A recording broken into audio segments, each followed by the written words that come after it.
Diangkat menjadi Rasul. Siapa yang ngangkat? Gubernur atau ketua daerah rumah wanita? Oleh Allah yang kuasa. Allah itu siapa, Mak? Pencipta alam semesta. Itu lagu ibu-ibu dulu, mengajarkan sejarah Nabi. Sekarang apa lagu-lagunya ibu-ibu?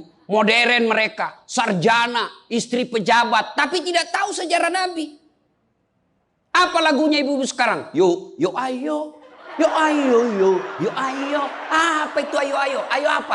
Ayo apa? Putar ke kiri nona, putarlah ke kanan. Beleng-beleng.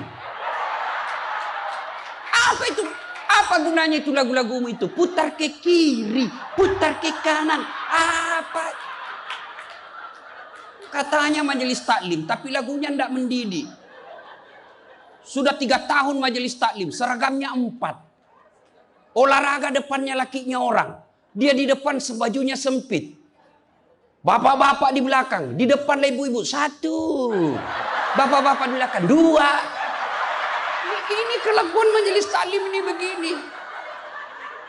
Ketawa ibu-ibu karena ibu begitu toh. Kalau 17-an apa lagu-lagu seperti itu? Mesti dari kecil sejarah Nabi kita ceritakan. Itu dulu ibu saya kepada saya. Sekarang kepada anak saya bikinkan lagu supaya dia tahu anak Nabi.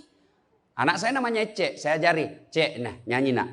Anak-anak Nabi ada 7 orang. 3 laki-laki, 4 perempuan. Pertama Qasim, Abdullah, Ibrahim, Zainab, Rutkaya, Ummu Kalsum, Fatimah. Ibunya bernama Siti Aminah. Ayahnya bernama Abdullah. Kakeknya bernama Abdul Muthalib. Pamannya bernama Abu Thalib. Ibu baru tahu toh 7 anak Nabi? Ya. Berapa laki-laki? 3. Berapa perempuan? Anak pertama? Qasim. Coba. Ini dari sini kita tahu lagu. Maka ibu harus pandai-pandai mendidik anak. Memperkenalkan sejarah Nabi. Supaya mereka cinta kepada Nabi. Maka ini tujuannya maulid. Bukan kita mau bidah-bidah. Sekarang ada juga baru belajar agama 2 bulan. Itu pun melalui YouTube. Seolah-olah dialah menjadi panitia hari kiamat. Ini maulid bid'ah. Tidak ada pada zaman Nabi. Tidak ada pada zaman sahabat. Pada tabi'in tidak ada semua itu. Saya bilang bos memang tidak ada pada zaman Nabi. Tidak ada pada zaman sahabat. Kenapa? Mereka hidup sesama dengan Nabi. Mereka lihat Nabi. Segar ikatan mereka soal Nabi. Mereka tahu sejarah Nabi. Jadi tidak perlu dituturkan. Sekarang kita sudah 1400 tahun yang lalu. Banyak umat Islam. La ilaha illallah. Muhammad Rasulullah. Tapi dia tidak tahu siapa anaknya Nabi. Maka perlu kembali diingatkan. Jadi kalau orang mau maulid hargai. Jangan malah dibilang sesat. Masuk neraka, nenekmu punya neraka. Yang paling enak, yang tidak mau maulid silahkan. Tidak usah. Yang maulid silahkan. Yang maulid ini jangan kau tuduh mereka sesat. Ayo kita saling memuliakan, menghargai sesama muslim.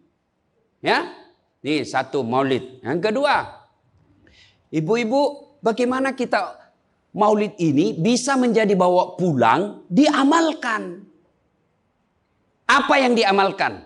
Ayo kita sejarah kisah-kisah Nabi saja dulu. Ya, paling gampang sudah. Berapa istri Nabi? Berapa?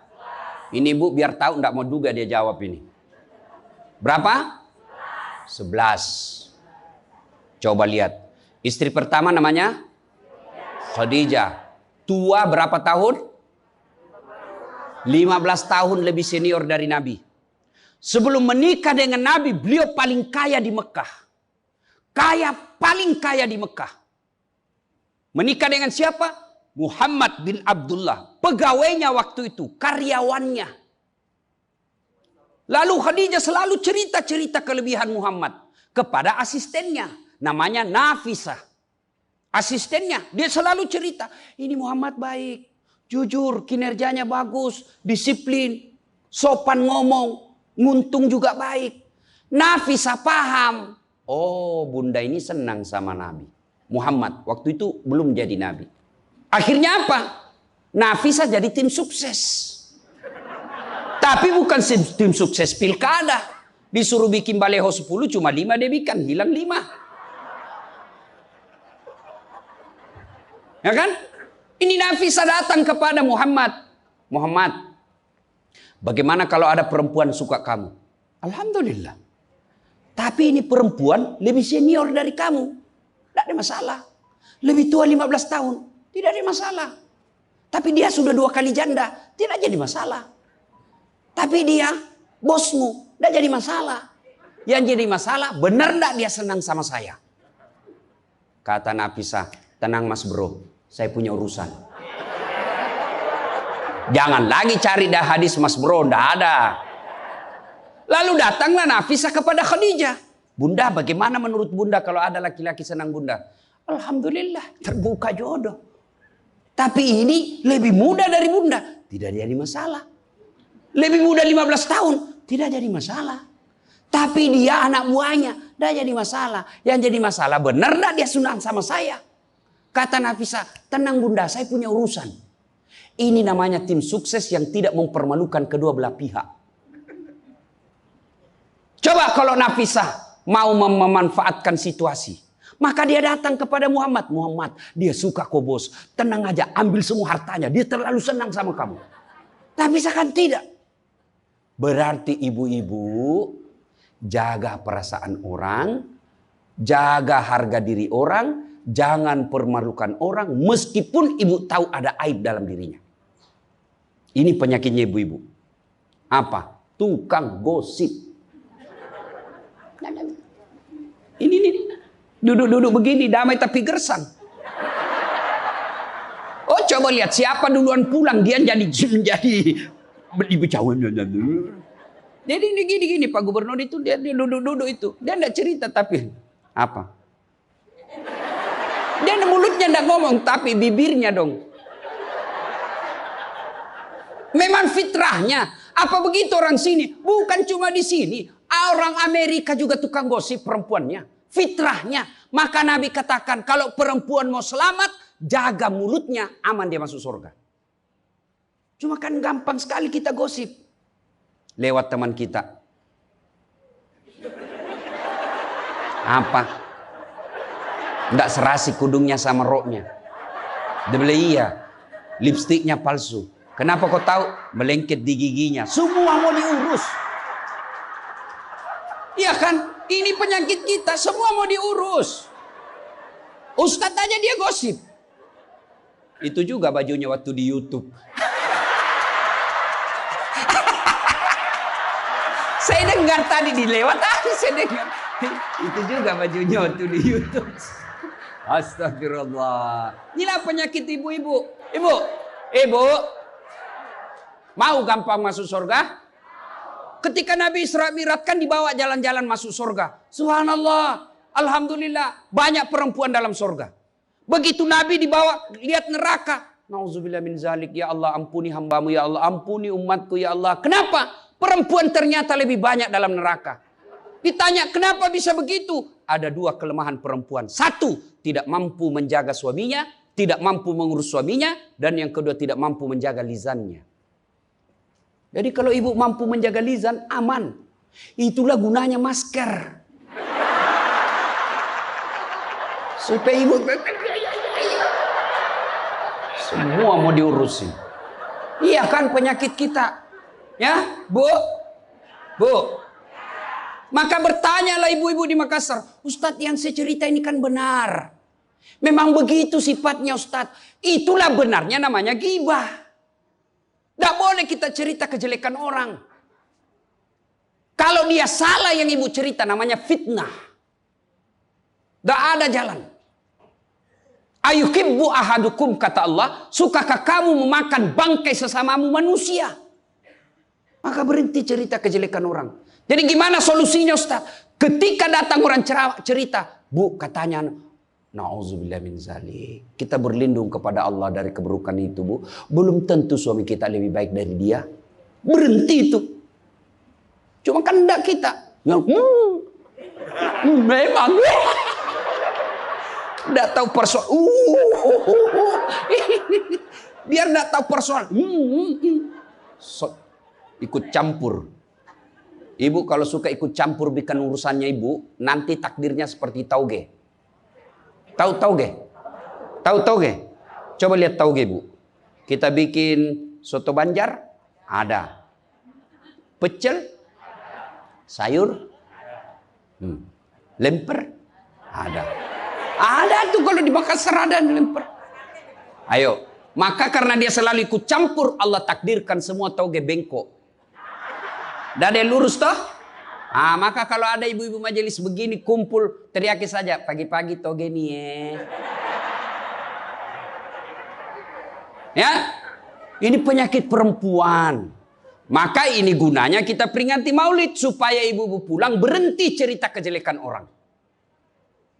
Tidak ada gunanya, menghabiskan amal-amal kita. Nabi pernah kumpul para sahabat dan bertanya, "Atadruna manil muflis?" Saudara-saudara sekalian, kau tahu siapa yang bangkrut nanti di akhirat? Mereka tidak sholat ya Rasul, dia sholat. Yang tidak puasa ya Rasul, dia puasa. Yang tidak haji ya Rasul, dia haji. Yang tidak bayar zakat ya Rasul, dia zakat sedekah. Kalau begitu siapa yang bangkrut ya Rasul? Jarusu wa khati'ur rahim. Tetangga yang jahat sama tetangganya dan yang suka memutuskan tali persaudaraan. Dan salah satu jahat sama tetangga dan memutuskan tali persaudaraan adalah mereka suka menceritakan kejelekan orang. Adakah orang yang senang dicerita kejelekannya? Ada?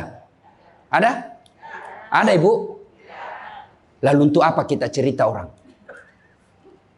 Rajin betul istrinya majelis taklim. Baik betul itu istrinya. Tapi kasihan suaminya selingkuh kiri kanan. Lalu apa untungnya Ibu cerita? Bu? Hei. Hei. Nah, satu. Pulang pengajian. Tinggalkan gosip. 2. Rasulullah setelah menikah dengan Khadijah usia 40 tahun. Nabi dilantik menjadi Rasul. Pulanglah beliau 3 hari 3 malam di atas Gua Hira. Pulang menggigil. Dia ketuk pintu. Masuklah Nabi, kedinginan. Lalu Nabi berkata, "Istriku selimuti saya kedinginan." Kira-kira kalau ibu-ibu apa jawaban ibu? 3 hari 3 malam suami tidak ada kabar. Di WhatsApp tidak dibaca. Di telepon di reject. Tiba-tiba datang kedinginan, Bu. Selimuti saya, Bu. Apa jawaban ibu? Apa ibu selimuti? Enggak, diinterogasinya suaminya. Mana HP-mu? Dari mana kau ini kedinginan? Iya toh? Tapi Khadijah tidak. Khadijah tidak pernah sangka buruk kepada suaminya. Apa kata Khadijah? Sami'na wa ata'na. Hikmah yang kedua buat ibu-ibu, sangka baiklah kepada suami. Demi Allah, tidak ada kebahagiaan rumah tangga yang dipenuhi dengan sangka buruk. Ibu mau bahagia dengan suami? Mau? Hilangkan sakwa sangka, hilangkan sangka buruk. Telepon suami tidak dijawab pagi-pagi, sangka baik. Oh, berarti suami saya lagi sholat duha. 1 jam kemudian ditelepon, belum dijawab juga. Oh, berarti suamiku lagi meeting dengan gubernur. Telepon lagi siang-siang tidak jawab. Oh, berarti suamiku lagi sholat berjamaah di masjid. Sore ditelepon tidak dijawab-jawab. Oh, berarti suamiku dia lupa handphonenya. Tiba-tiba sore masuk WhatsApp teman kita. Saya lihat suamimu bonceng cewek, cantik betul. Oh, berarti suami saya lagi nge-grab. Tenang perasaan. Ibu-ibu, demi Allah, tidak ada kebahagiaan orang yang selalu sangka buruk. Suami enak-enak kerja, hanya tidak dijawab telepon, ibu tidak bisa tenang di rumah. Sangka baik. Orang yang sangka baik, rumah tangganya pasti tidak bisa bahagia. Saya kasih contoh. Kasih contoh ibu. Suami istri 7 tahun tidak punya anak. Di tahun ke-8 dia pergi ke ahli kandungan, periksa istrinya. Wih, alhamdulillah, kata dokter, ibu sudah terlambat 2 bulan. Senang betul. Dia teleponlah suaminya, Pak, alhamdulillah hasil pemeriksaan saya sudah terlambat 2 bulan. Tapi Pak, jangan cerita-cerita dulu ya. Malu kita nanti kalau tidak jadi lagi. Oke Bu, ini rahasia berdua. Jangan cerita ke siapa-siapa. Setuju Bu ya? Setuju Pak. Oke. Beberapa hari kemudian datang petugas PLN. Assalamualaikum. Kata ibunya, waalaikumsalam. Siapa ya? Saya Bu, saya siapa? Petugas PLN. Oh kenapa Pak? Ibu terlambat 2 bulan. Wih. Kenapa dia bisa tahu saya terlambat 2 bulan? Wah, dia mulai curiga sama suaminya. Pasti kelakuannya lagi nih si gendut ini. Kan suaminya gendut. Pasti kelakuannya ini si gendut ini. Pulang suaminya capek. Di jalan macet, kehujanan, baru buka pintu. Memang kau pembohong gendut. Apalagi ini pembohong. Orang capek, pembohong gendut. Apa? Kenapa itu PLN tahu saya terlambat 2 bulan? Pasti kau yang cerita. Bukan saya. Kenapa? Wah, suaminya juga marah digendut-gendutin. Dia datang ke PLN. Ada apa kau tahu istriku terlambat 2 bulan? Dia bilang ini ada catatannya Pak. Kau hapus ini. Ya boleh Pak, tapi Bapak bayar dulu. Kalau saya tidak mau bayar, ya terpaksa punyanya Bapak diputus. Kalau punya aku diputus, apa dia pakai istri saya di rumah? Dia terpaksa pakai lilin.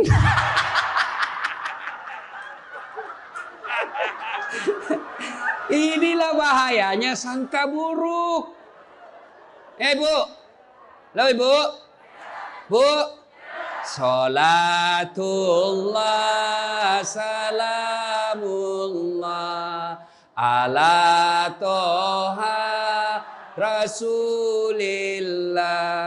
Salatullah salamullah ala yasin habibillah. Oleh-oleh kedua pulang maulid, hilangkan sangka buruk. Tidak ada kebahagiaan orang sangka buruk. Begitu juga kepada pimpinan kita. Kok saya dimutasi? Sangka baik. Saya tadinya kok kepala dinas menjadi staf ahli. Berarti Bapak dianggap ahli. Ini staf ahli kan enak. Ahli yang tidak ada stafnya. Sangka baik. Oh berarti Pak Gubernur merasa saya perlu istirahat, banyak berpikir. Sangka baik. Jangan pernah sangka buruk. Tidak ada kebahagiaan orang yang sangka buruk. Sangka baik. Saya dalam hidup saya, betapa banyak Allah kasih pelajaran. Saya baru tahu maksud Allah yang baik setelah beberapa saat berlalu. Begitu ada kejadian sangka baik saja. Tunggu akan muncul. Oh ini maknanya ini. Tamat SMA kan saya daftar polisi Bu. Tentara. Akabri. Begitu tes fisik. Tidak lulus. Kenapa? Ceper. Tidak cukup tinggiku Bu. Saya protes kepada Allah. Ya Allah kenapa kau lahirkan saya dalam keadaan pendek. Kau tidak jadi rugi jadi Tuhan kalau saya jadi tentara. Teman saya lulus waktu itu Bu. Dia sekarang polisi 2 bunga. Reserse. Baret merah. Saya lulus pakai baret putih. Alhamdulillah jadi ustadz. Alhamdulillah karena baret putih saya pakai. Mulai baret hiram sampai baret merah. Saya ceramai semua. Yang terbaik. Gubernur sebelumnya kepala dinas. Tiba-tiba kita tidak ada jabatan. Sangka baik. Itulah hidup. Jangan pernah sangka buruk. Begitu juga kepada suami. Sangka baik. Tidak ada ketentraman bagi rumah tangga yang selalu disertai sangka buruk. Dan ibu enaknya jadi istri. Karena ibu tidak tanggung dosanya suami. Saya bilang sama istri saya, Mama nyecek. Kan ibu-ibu sekarang suka sekali periksa handphone. Untuk apa periksa handphonenya suami Bu? Coba jelaskan saya, untuk apa? Ayo yang suka periksa handphonenya suami ini. Untuk apa Ibu? Setelah tahu ibu mau apa? Ternyata besok-besok ada masalah yang tidak menyenangkan hatimu. Apa yang kamu lakukan? Mau diceraikan, saya ceraikan kamu. Daripada kau menderita mendampingi saya, sudah kita selesaikan baik-baik. Dan kau tidak mungkin Kuceraikan kau pagi, sore saya sudah dapat. Nah sekarang apa maumu? Sakit hati aja. Ayah. Dan hebatnya perempuan Islam, kalian tidak menanggung dosanya suami. Kalian tidak akan menanggung dosa suami. Ya, beda kalau laki-laki. Kalau laki-laki, dosa istri kita tanggung. Kalau suami menanggung dosa istri. Istri tidak pakai jilbab, istri tidak sholat, istri tidak puasa, istri tukang gosip, istri suka keluyuran. Suaminya ditanggung dosanya nanti. Ku ampusakum wa ahlikum nara. Beda istri. Suami pezina, suami koruptor, suami narkoba, suami penjudi, suami tukang tipu. Ibu tidak tanggung dosanya suami. Itulah enaknya jadi perempuan Islam.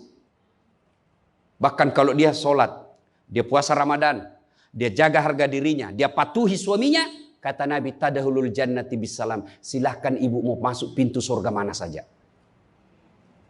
Makanya sangka baik saja, tidak usah sangka buruk.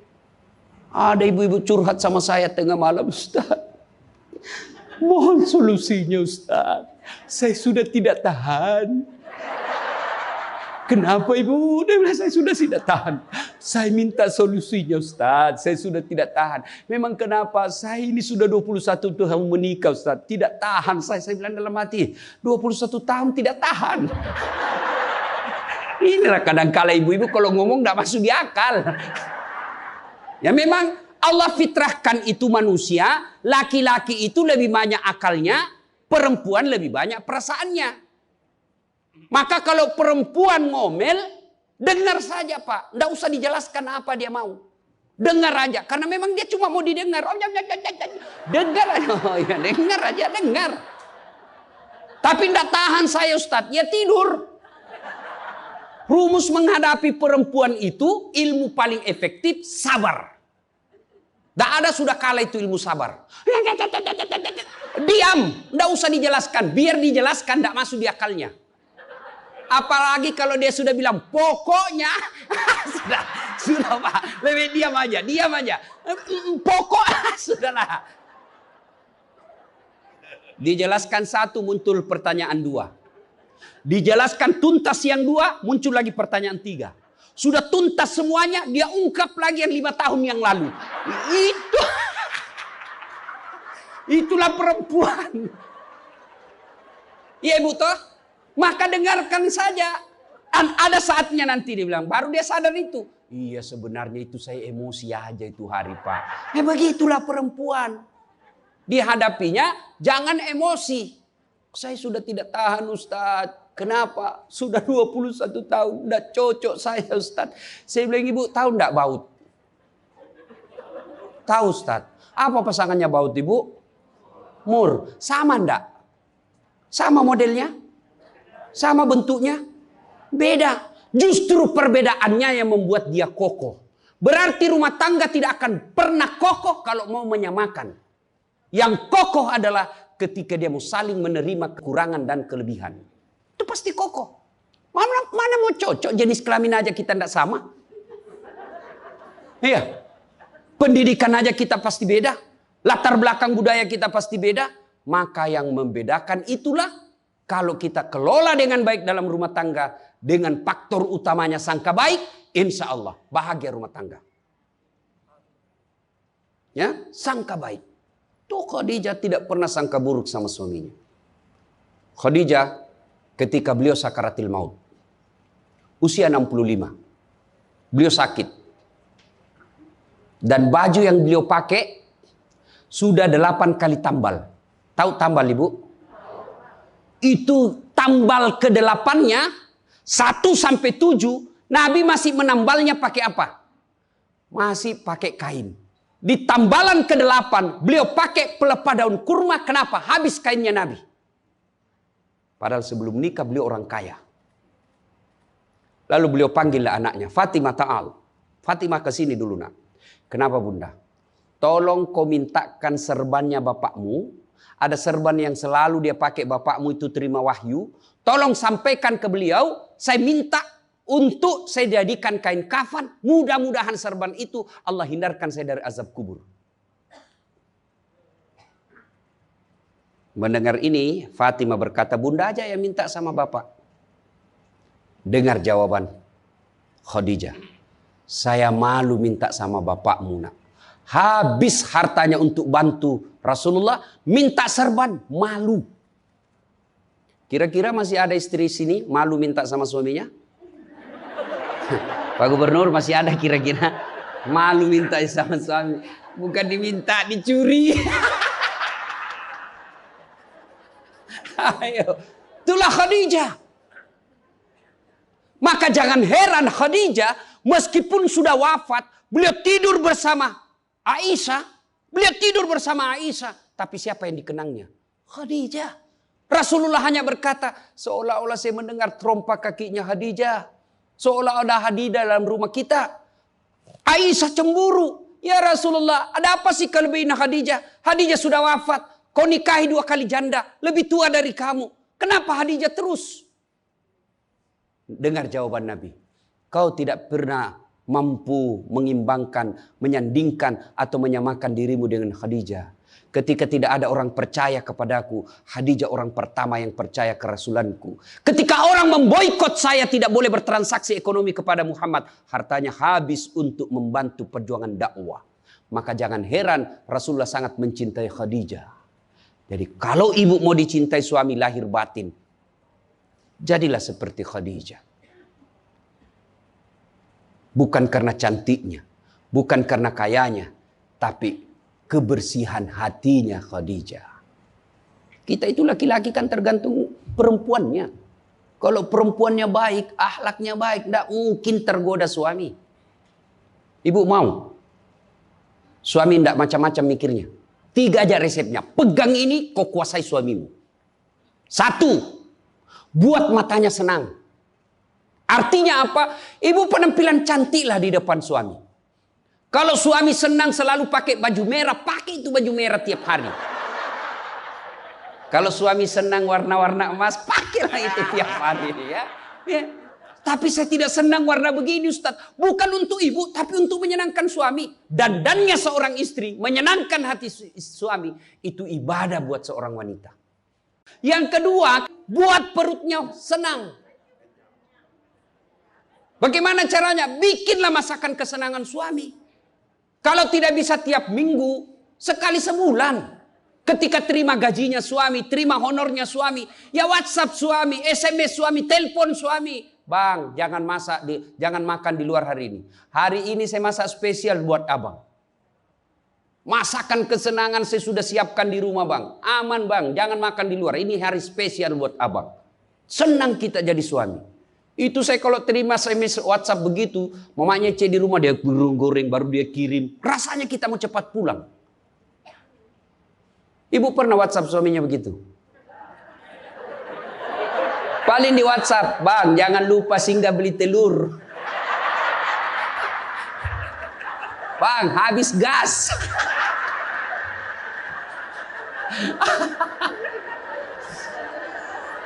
Kok tahu Ustaz? Ya saya rasakan juga. Pernah suatu kali Pak Gubernur pulang saya ceramah takziah malam-malam di Makassar. Tiba-tiba masuklah WhatsApp-nya mamanya C. Ustaz habis pembalut. Aduh. Tidak mungkinlah sopir saya suruh ini istri saya. Sudahlah saya singgah, saya berdoa mudah-mudahan tidak ada yang kenal saya. Begitu saya bayar ada ibu-ibu datang, Ustaz beli pembalut. Saya jengkel langsung saya balik. Biar daripada saya melahirkan udah. Tenang perasaan.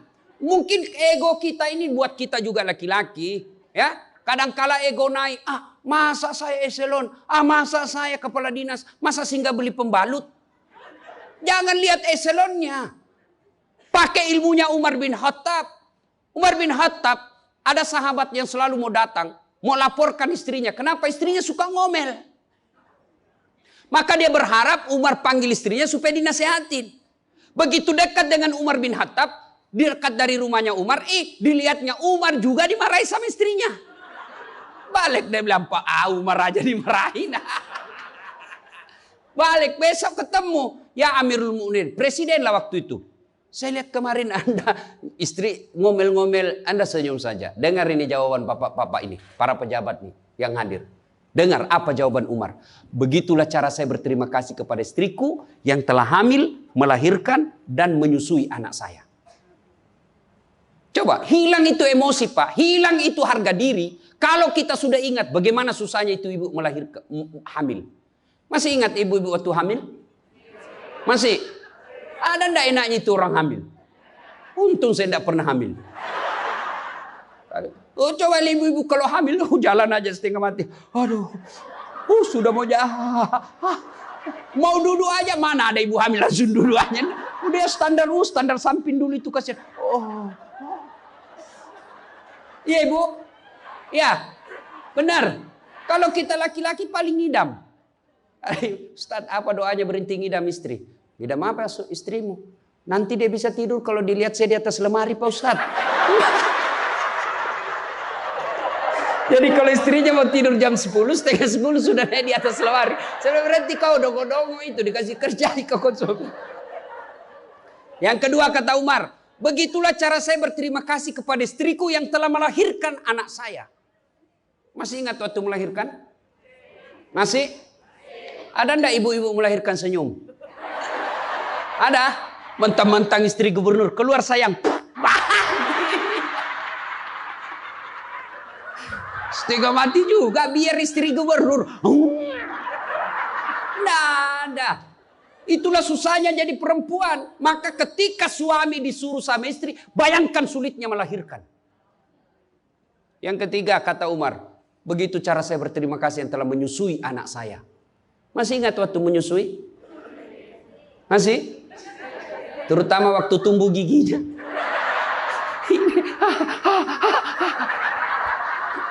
Masih ingat tak?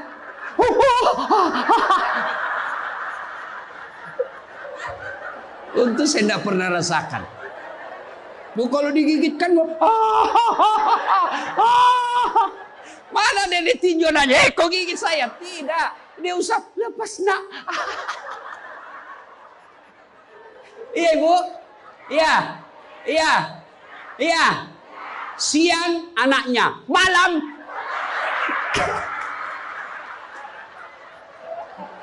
Salatullah. Salamullah. Ala toha Rasulillah. Salatullah salamullah ala Yasin. Berikutnya, kalau kita cinta kepada Rasul, jadilah istri seperti istri Rasulullah. Nah, tentu bertanya kita, itu bapak-bapak mau punya istri seperti istri Rasul? Pak Gubernur pasti mau. Kita punya mau istri seperti Khadijah. Tapi pertanyaannya, sudahkah kita seperti Rasulullah? Tenang ibu-ibu, saya bela ibu-ibu hari ini. Tenang, tenang. Nah, kita mau seperti Khadijah, tapi kelakuan kita seperti Abu Jahal. Pembohong kiri kanan. Suami istri minta duit, tidak pernah ada. Benar, tidak ada, habis biar baunya tidak ada lagi. Giliran selingkuhannya minta, gampang deh, tunggu aja 5 menit. Ya, Rasulullah, coba, begitu memuliakan istri, beliau tidak pernah kusam rambutnya di depan istrinya. Coba itu, buka itu Barasanji sejarahnya. Rasulullah beliau yang bersihkan tempat tidurnya. Beliau yang tambal bajunya ketika robek. Beliau sediakan sarapan.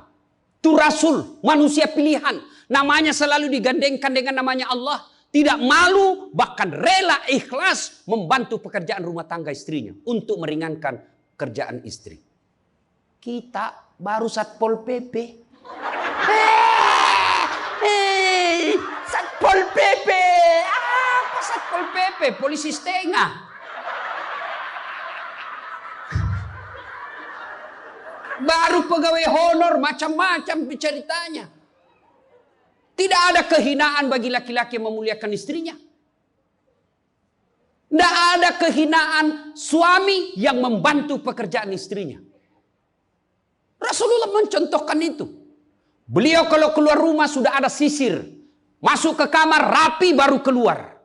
Kita sudah habis pisang gorengnya 4 masih berantakan rambut. Begitu istrinya katakan, bang, baik-baik itu rambutmu apa? Kenapa kau urus rambutku? Rambutmu kau urus.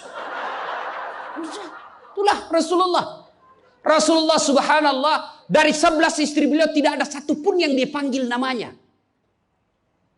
Beliau tidak pernah memanggil Khadijah. Beliau tidak pernah memanggil Aisyah. Aisyah beliau panggil apa? Ya Khumairah. Yang kemerah-merahan pipinya. Karena memang Siti Aisyah merah delima pipinya. Maka bapak-bapak, Pak di sini, Pak Karo, panggillah istri kita dengan panggilan kasih sayang. Wahai istriku yang termancung hidungnya di lorong 3. Dia bilang, tidak mancung hidungnya Ustaz. Ya giginya lah kau lihat. Justru giginya mancung Ustaz. Jangan terlalu jujur. Mentang-mentang istri kita hitam panggil Tam. Hitam. Apa kata istri kita? Apa PC? Masa suami istri? Katanya Islam ini agama yang paling paripurna. Kok kita saling PC hitam? Ya, Rasulullah beliau kalau minum bersama istri beliau, kalau beliau minum gini. Bismillahirrahmanirrahim. Hebatnya Rasul, kalau beliau minum, 1 teguk dikasih lagi istrinya. Minum lagi. Kasih lagi istrinya. Hebatnya, bekas bibirnya Aisyah, itu yang diminum oleh Rasulullah. Bekas bibirnya Aisyah. Masya Allah. Coba kalau kita Pak Kadis. Istri, bekas bibir istri. Bau betul mulutmu.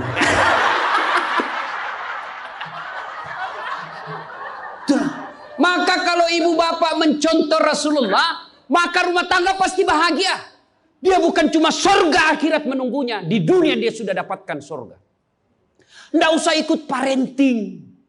Quality time. Apa itu? Belajar saja sama diri Rasulullah.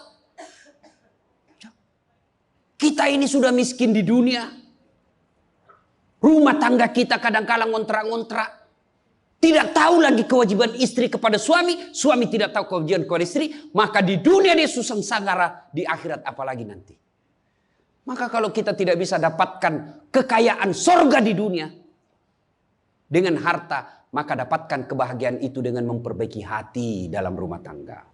Suami tahu kewajiban kepada istri. Istri pun melaksanakan tugasnya kepada suaminya. Itu Rasulullah. Rasulullah subhanallah. Manusia mulia tidak pernah menghina istrinya. Maka jadilah suami seperti Rasulullah Muhammad SAW. Ibu bapak saudara-saudara sekalian. Suatu kali Umar bin Khattab menangis.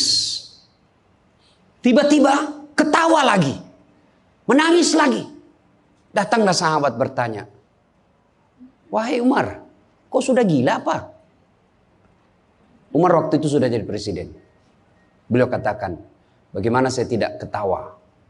Saya mengingat waktu sebelum datang Muhammad SAW, saya pernah memakan Tuhanku.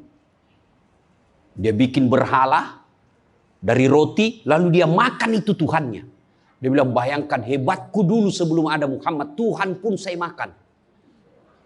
Kan dia ketawa. Lalu kenapa engkau menangis ya Amirul Mukminin? Saya bayangkan sebelum Nabi Muhammad SAW datang di tengah-tengah kita.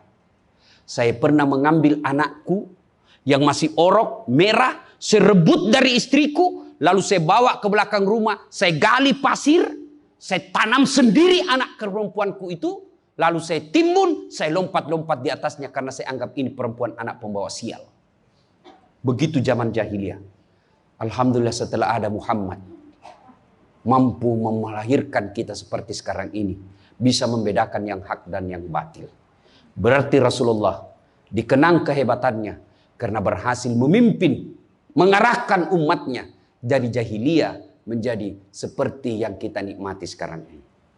Berarti Pak Gubernur, kalau Bapak ingin dikenang sebagai pejabat, bukan hanya memperbaiki diri, tapi memperbaiki rakyat Sumatera Selatan.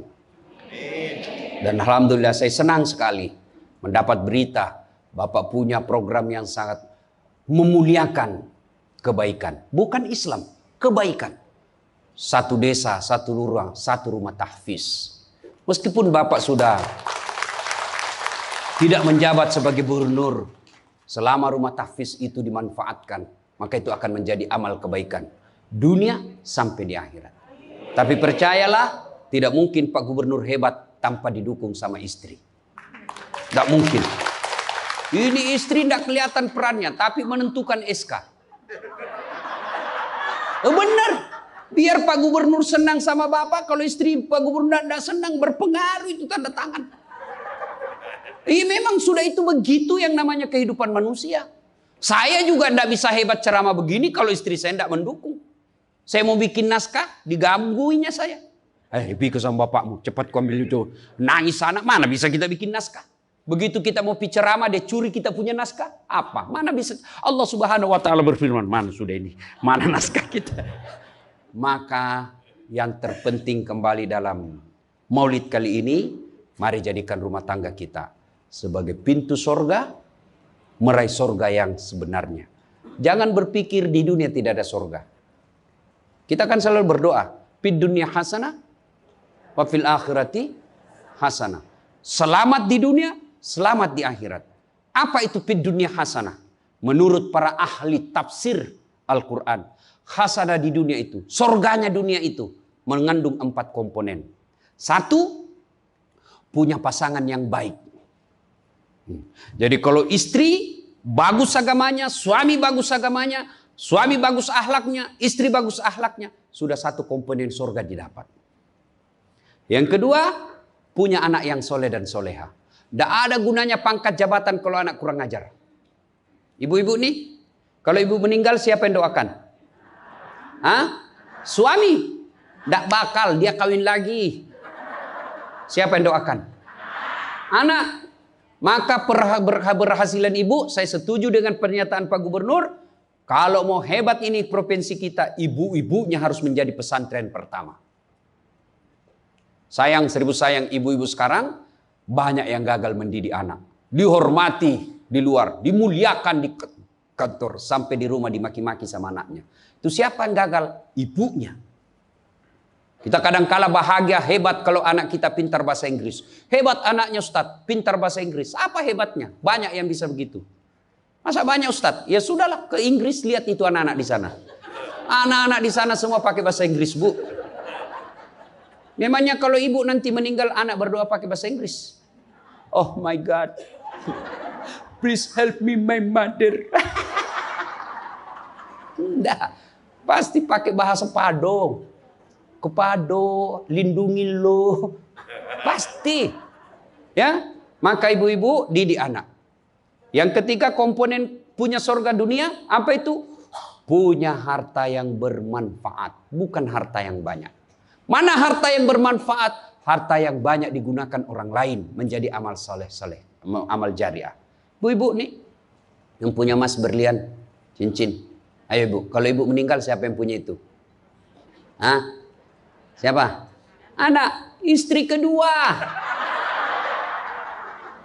Bukan anak, istri kedua yang pakai. Maka sedekahlah sebelum tiba saatnya. Dan yang keempat, surganya dunia, punya teman yang baik. Bukan teman kepentingan politik dan kekuasaan. Teman yang baik itu meskipun kita sudah pensiun masih baik sama kita.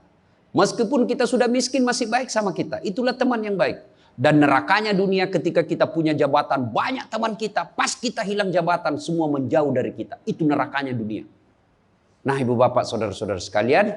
Mari mewujudkan ini melalui maulid. Maulid ini tidak ada guna kalau kita pulang tidak diamalkan. Minimal amalkan dengan menjadi suami yang baik. Dan istri yang baik. Terakhir. Kalau kita mencintai Rasulullah, maka kita ikuti sunnah-sunnahnya. Apa sunnah? Yang gampang-gampang, tidak usah berat-berat. Mulai hari ini, oleh-oleh khusus ibu, kapan dan dimanapun selalu ada wudhu. Coba ibu amalkan. Bapak-bapak pegawai, bapak mau pergi kerja wudhu dulu.